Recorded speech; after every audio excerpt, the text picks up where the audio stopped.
Hello and welcome to ongoing Town Meeting Day coverage on Town Meeting TV. My name is Bobby Lucier.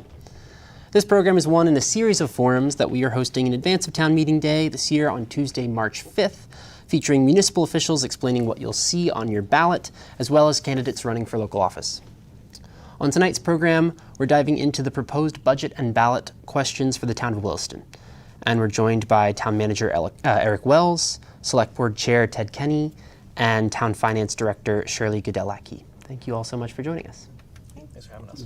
So before we get started, just a reminder that you can call in with a question during this program at 802-862-3966. That's 802-862-3966. You can give us a call and we will hear your question live on air in the studio. So with that, Ted, I will hand it over to you as we pull up the slides here and hear a bit about what residents of Williston will see on their ballot and in their budget this year. Great. Well, thank you, first of all, and thank you very much for hosting us. It's outreach like this is absolutely critical, and so thank you. Thank you very much. Let me start off again by introducing, we have with us Eric Wells, the Town Manager of Williston, and Shirley Goodell-Lackey, the Finance and HR Director of the Town of Williston. I'm Ted Kenny. I am the Chair of the Select Board for the town. Just wanted to review a couple of things about the process here. First of all, if we could review the dates of the town meeting. Town meeting is going to be on Monday, March 4th at 7 p.m. in the Williston Central School Auditorium. The voting on major issues is by Australian ballot, and that is the next day on Tuesday, March 5th. And polls are open from 7 a.m. to 7 p.m. at the Armory in Williston on Williston Road, directly across from Williston Central School. Absentee and early voting is available in mid-February, and hopefully we'll get a good turnout and a lot of input through your vote as to where the town goes. The town budget is the main article for consideration this year. We also have 2 bond articles for improvement projects to municipal facilities. So I'm going to turn it over at this point to Eric and Shirley and ask if you could tell us about the general fund budget this year, which is going to be Article 5 on the ballot. Great, thanks Ted. So we'll hop into it and take kind of a global view first here. I always kind of say, what is a budget? So in a municipality, a budget is a spending plan. This includes the services to be provided, the cost to provide those services, and then the revenue to pay for the services to balance the budget. We need to deliver a balanced budget in a local government in Vermont. The budget's the best revenue and spending model with information available. We're trying to predict for fiscal year 2025, so a fiscal year that will end on June 30th of 2025, about a year and a half from now. So we try to make our best estimates with using the knowledge that we have with how costs are going to trend in the future to put this budget together. Same on the revenue side, we try to make the best predictions we can for how revenue will play out. Certainly sometimes reality doesn't match what we predict right now, but it's forming a budget and making that fiscal spending plan for the community. So this process starts in August and September each year. Town department heads will draft a budget and deliver it to myself and Shirley to review through October, and we'll deliver a transmittal budget to the Select Board in late November, early December. The Select Board will then hold a series of public meetings to review the budget with departments and hold a public hearing for feedback in early January, debates on the budget throughout January, and then setting the warning for town meeting a couple weeks ago. That brings us to where we are today. So I'll go over the expense side of the budget. By the numbers here, it's a $15.35 million operating budget for the town. It's an increase of about $1.375 million from the fiscal year 2024 budget. That's about 9.84% percentage-wise. The town's objective in developing this budget was twofold. First was to determine the costs to continue to provide the same level of municipal services that we provide today, and also identify possible service enhancements to add. So then we look at what's the story behind the budget this year, providing these town services. It's providing consistent services in a challenging labor market. It focuses on the primary objective of sustaining our municipal services amid these cost pressures. It's providing services to the community is made possible by our dedicated town staff. it's working to attract and retain staff in the current employment environment has proved to be a challenge. There's about a 2% unemployment rate in the state of Vermont, and in Chittenden County, that's about 1.7% of the latest numbers from last November. Cities and towns around the state are facing these same challenges, competing for a limited number of a pool of staff. For example, in our police department, it's been very challenging to fill some open positions the last couple of years. For a number of reasons, it's hard to recruit and retain staff in the police department right now. Many towns are experiencing the same pressures. If we hire someone new that needs to go to the police academy, it can take up to 18 months from their date of hire to go into the academy to gain their experience off postgraduate experience on the road with our incumbent staff. So this budget contains cost of living and merit increases for staff, continuing what the town's practice has been there. It includes collective bargaining agreements with our public safety union unionized staff, which affect us as well. We also see health insurance costs continue to increase. The town changed its plan to soften this increase, but it's still an over 10% increase to provide health care to our staff. We've seen the inflation of recent years cooling a bit, but it's still affecting professional and contracted services, materials and supplies, everything from fuel to dump trucks to paper clips and everything in between, I'll say, some to more extent than others.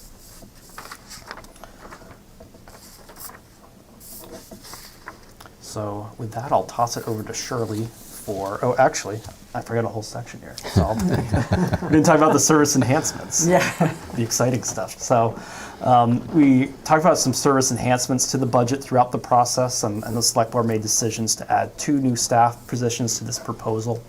They're effective partway through the fiscal year. The first is adding an 18th sworn police officer effective January 2025. By adding this 18th sworn officer, it allows us to then backfill a police detective position with an incumbent staff member. This was identified as a top priority for the police department.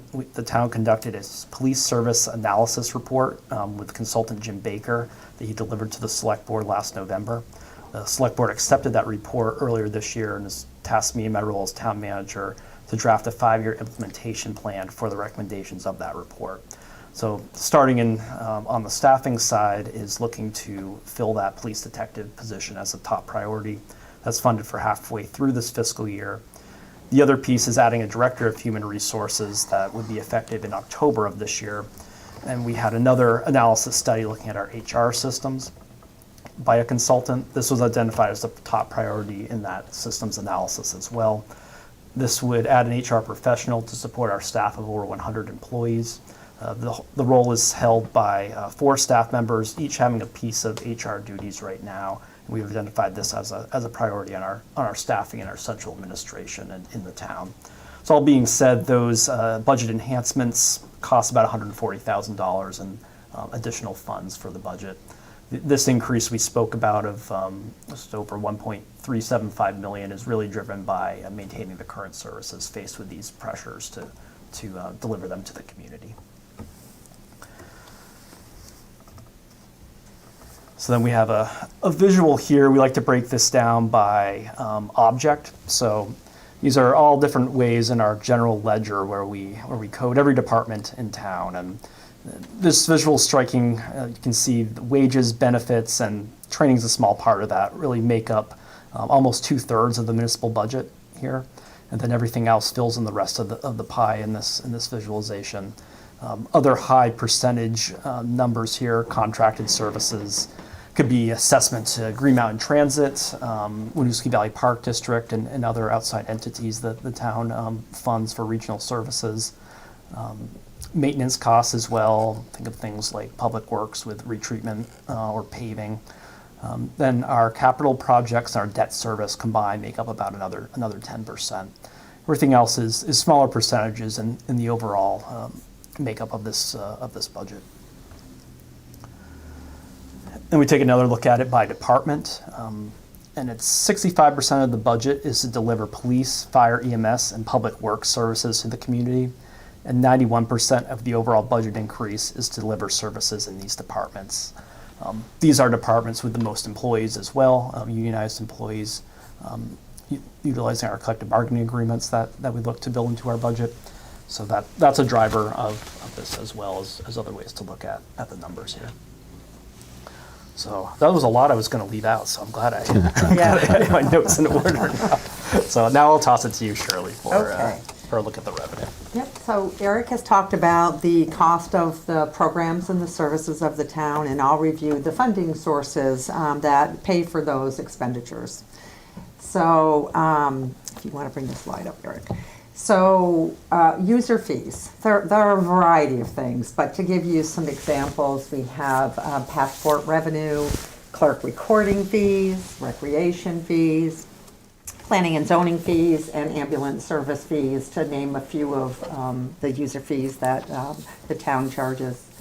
State and federal grants, there's one state grant that is in our operating budget every year, and that's funds from the Vermont Agency of Transportation for our Class 2 and 3 road maintenance. Local options tax passed many years ago for the town. We collect 1%. The state does all the collecting of the taxes. They remit 70% to the town, and 30% is maintained by the state as an administrative fee.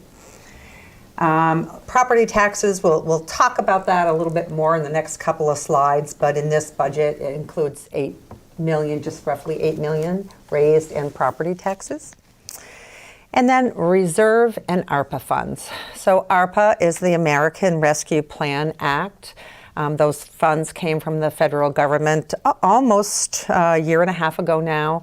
This town has been using them primarily for one-time expenses and not ongoing expenses. In this budget, we've included $75,000 to help reduce the tax rate, and then we have just short of $700,000 for various capital expenditures. Reserves in this budget are being used $563,000 to also minimize the increase in the tax rate, and $167,000 for capital expenditures. In this budget, we always talk about the grand list because the tax rate is a factor of the grand list as well. We've made an assumption that our grand list, currently at $2.1 billion, is not going to change. We've had growth in the town, but we've also been finding some changes in our commercial property valuations. For example, Maple Tree Place in Williston just sold for $77 million, and it had an $83 million appraised value. So we made an assumption with our contracted assessor to leave the grand list value unchanged for this budget. The next slide is just a visual representation of the pieces of the revenue. And these percentages, so if you look at local options tax and property taxes and then all else, if you look at the chart on the right-hand side, property taxes, local options tax are the first two, but all those other bullets make up about 18% of the revenue, with local options tax about 25% and property taxes around 50%. And again, those have remained pretty consistent in the last several years. So next, property taxes account for approximately 50% of the revenue we raise. So how does that impact you? And before I answer that question, during the budget process, we do a lot of work analyzing and considering all other revenue sources in order to determine the amount that we need to raise in municipal property taxes. So the impact on the taxpayers is foremost in our mind when going through and creating the budget. So for this year, we're looking at a property tax estimated increase of 0.0398 per $100 of value. And you say, oh, if it's a budget, why are you saying estimated? That again is because the grand list isn't finalized and won't be finalized until the late spring. And once that number is known, then we will look at the tax rate again, and typically changes. So in regards to our FY24, so our current year is fiscal year starting July 1 of 23, going through June 30th of 24. That tax rate is 0.3362.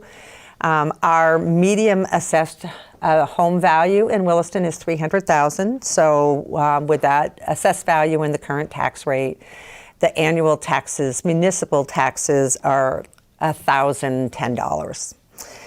Our tax year beginning July 1, 24 through June 30th, 25, we're looking at an estimated tax rate of 0.3760, and that would be calculate to be an annual tax of $1,128, so $94 as compared to $84 last year per month. So what we're looking at is $120 annual increase, or $10 a month, in the tax to be assessed.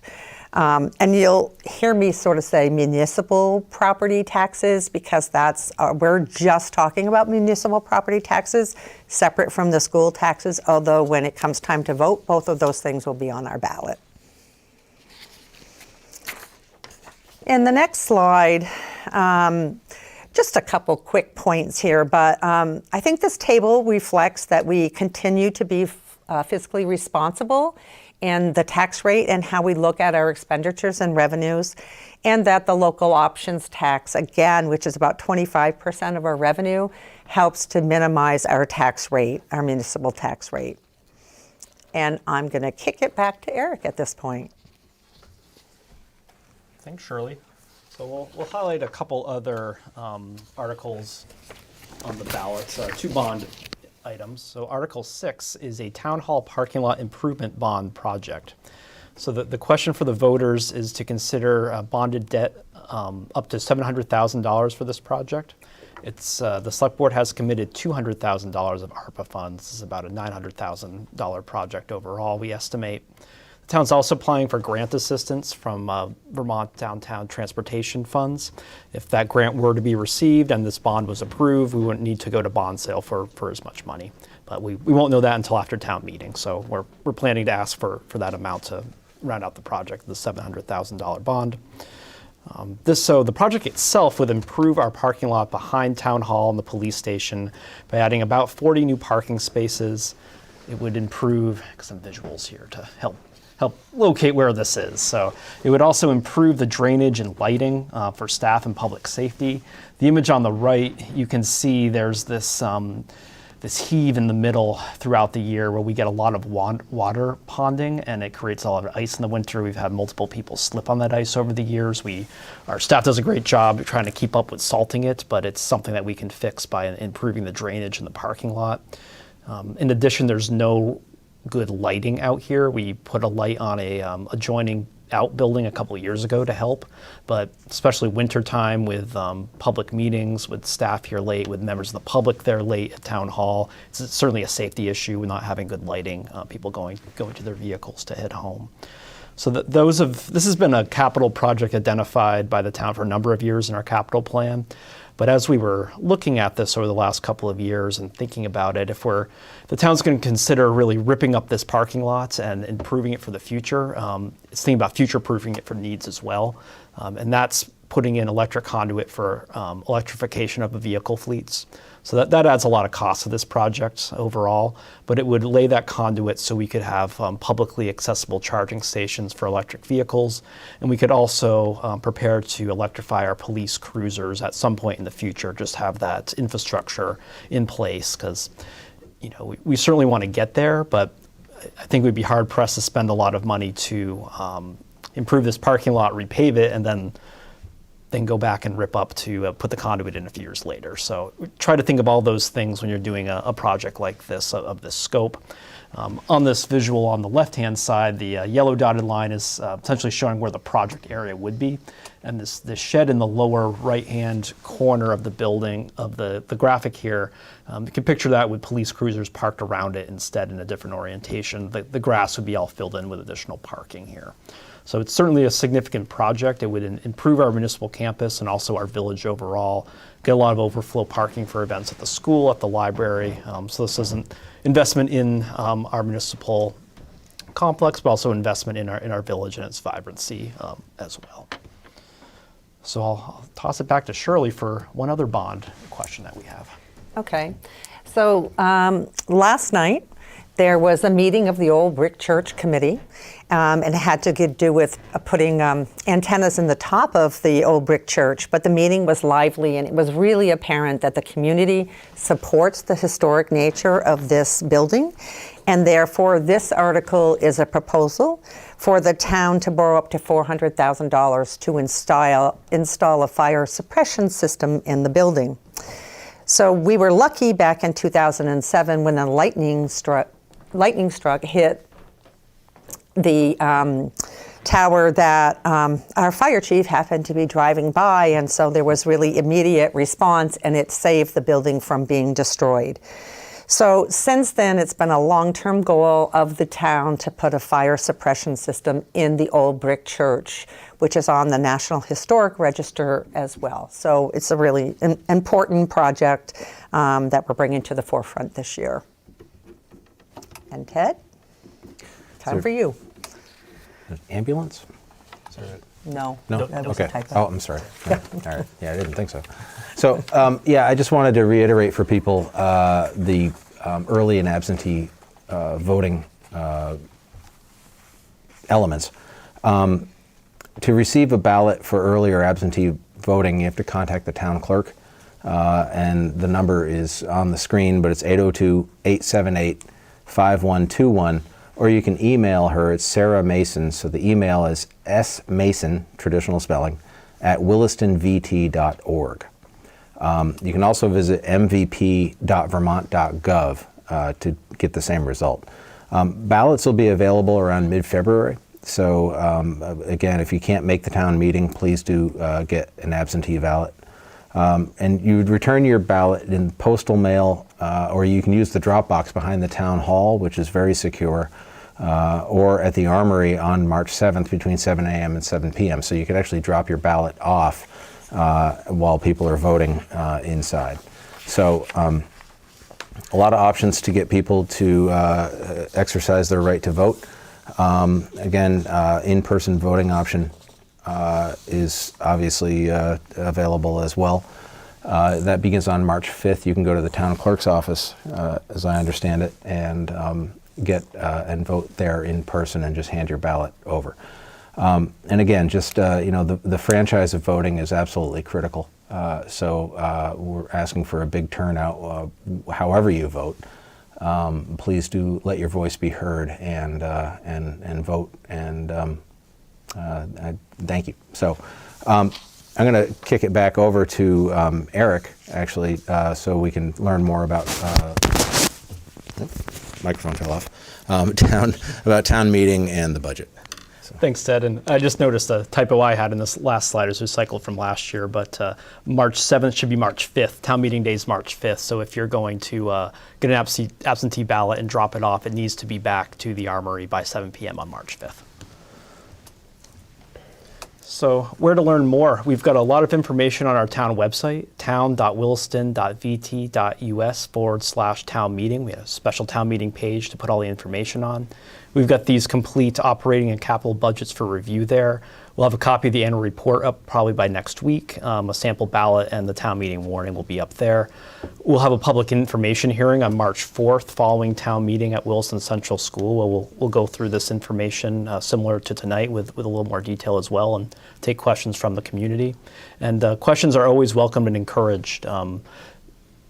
Give me a call, stop by town hall. Next slide here, I'm going to be holding some just drop-in sessions.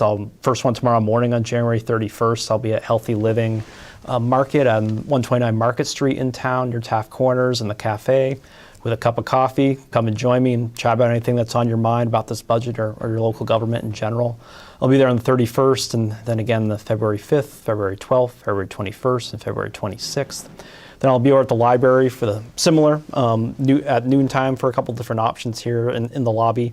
February 7th, February 14th, and February 28th. So if you can't make any of those, feel free to give me a call, send me an email, or stop by town hall. If I'm free, I'll be happy to chat with you. That's the end of our formal presentation. Okay, thank you all so much for sharing all that. We have just a couple minutes left. If I could just ask, and I'm not sure which one of you could chime in on this, but just the tax increase this year, could any of you share some context as to comparison to prior years' tax increases? You mentioned there are some big pressures on this year's budget particularly, but can folks, first of all, is there how big of an increase is this compared to past years? And then is this do we have any ability to predict whether this is an increase, a similar increase would be coming in years to come as well? Sure, I can take that first. So last year's increase was, if we look at that median homeowner kind of monthly impact as a benchmark here, we're around $10 this year. Last year we were right around $9. I think the year before that was $8.50 or $9. So kind of at a consistent integer each year of what that increase looks like. The next year coming, it's always hard to predict because there's all these factors of what the expenses may be. I'm somewhat optimistic, thinking about a lot of this is tied to a cost of living that's tied to an inflation metric. And we take a 24-month look at that, and that started to cool the last 12 to 16 months. So I think our cost of living will be lower for FY26. So that certainly has an outlying effect on the bottom line. And you did hold a couple of public hearings on this proposed budget. Did you you hear any input that resulted in any adjustments in the budget, or how have you heard any public input on this budget thus far? Well, I can. Yes, we had a couple of hearings on it, and people did give us their feedback on it. We did increase the amount of money that was going to the fund that we use to buy property in town as a way of preserving and conserving property. We also, but in general, frankly, a lot of these hearings are not particularly well attended. They are available actually on this channel in digital form now, and I do would encourage people to show up for those in the future. But we had those hearings. We're going to have more reach out with Eric doing that, and of course, town meeting is a great time for people to stand up and come to the microphone and offer their input. And then, of course, there's the input of the vote. So. Awesome. Well, thank you all so much for joining us tonight. So you'll have the town meeting itself on March 4th. That's Monday night at 7 p.m. and then voting in Williston by Australian ballot on March 5th from 7 a.m. to 7 p.m. Is that right? Yep. Awesome. And then you can tune in to Town Meeting TV on March 5th at 7 p.m. just after the polls close, and we will have the results from that election on Town Meeting Day as soon as we can get them to you. So thank you so much for joining us, all of you, and thank you for tuning in to Town Meeting TV's coverage of Town Meeting Day 2024. You can find this forum and our other upcoming forums at cctv.org/2024 or on our Town Meeting TV YouTube channel. Thanks for tuning in. So long.